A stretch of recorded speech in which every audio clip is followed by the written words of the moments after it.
Hey folks, Colin here, Local Enterprise Broadcasting, showing you some real world wear and tear on running cheap fuel and the kind of damage you can sustain over the long run for running said cheap fuel.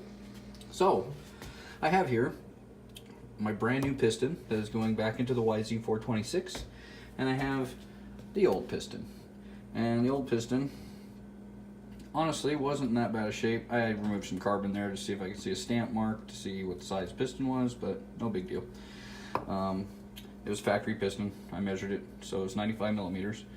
What was interesting about this motor, when I tore it apart, the cylinder wall didn't show any sign of serious neglect. I've got, as you can see, all the minor imperfections that was on there was glazing.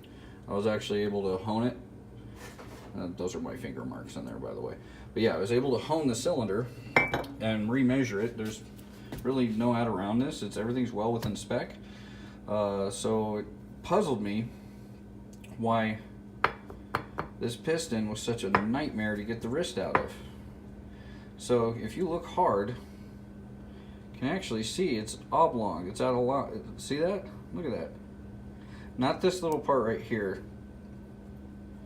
but the rest of it. You can tell it's ovaled. And that's like something on like thousands of hours of abuse. But yet nothing else in the engine showed that kind of abuse. So upon closer inspection of the wrist, you can see it's been grooved in terrible spots there. But let me show you right here. That's about where I can get it into, right there. And then it just stops. It doesn't matter if you flip it around. See? Or if you do the other side. It goes in a little easier, a little further. But again, stops right there. Now, let's show you something here. This is the new piston. See? Goes right through the son of a bitch. Boom. Now, to prove that the piston is what's warped and not the pin, watch. We'll take the other pin. Oh, what do you know?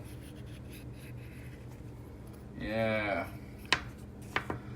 So this, ladies and gentlemen, and those in between, this is the reason you do not run shit gasoline, especially in a carbureted high compression engine. Stock compression on this was 12.5 to 1, which is still pretty damn high. So you guys out there running motorcycles, dirt bikes especially, I understand you newer dudes that aren't carbureted, that are running the fuel injection setup, I get that. I know you can get away with running shittier gasoline, all right? I'm very aware of that because the fuel management is much more precise, and it has an aux sensor, and it knows how to adjust timing on the fly. It does a lot of cool things that your modern automobiles do, which is why you can get away with running cheap fuel grades in automobiles. But if you guys out there on YouTube who are putting out videos saying that there's really no discernible difference between octane rating, you need to shut up and quit making videos. Because I'm showing you right here, why you don't run cheap gas. See, because look, the piston's not in that bad a shape. There's really not much wrong with it. Look, the skirt has very little wear on it. The only reason for that would be to be running shit fuel and have constant pre-ignition, or pinging as we call it. And even you new fuel injected guys, don't run shit gas. Yes, the computer can help mitigate this type of damage, but what you're going to avoid in damage, you're going to lose in power, because it's going to retard the timing and, you know, make necessary fuel adjustment, and basically you're not going to be running at the peak efficiency. These engines, yes, they sell them to the general public, but these type of four-stroke motorcycles, especially race engines, they are designed to run high octane fuel.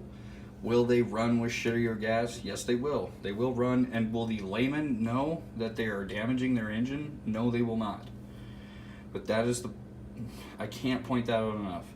So thanks for watching me run my suck for a while, listen to me. Hopefully, yeah, you dirt bike channels out there saying just doesn't matter what octane you're running, just shut up, you're wrong.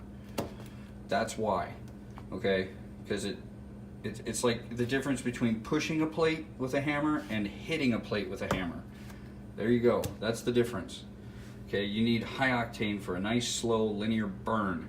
It has to burn all the way through the power stoke, and that shouldn't just boom explode at the top, because that's what happens. It'll start to wear on the wrist. This is the weak link. All right, I'm done.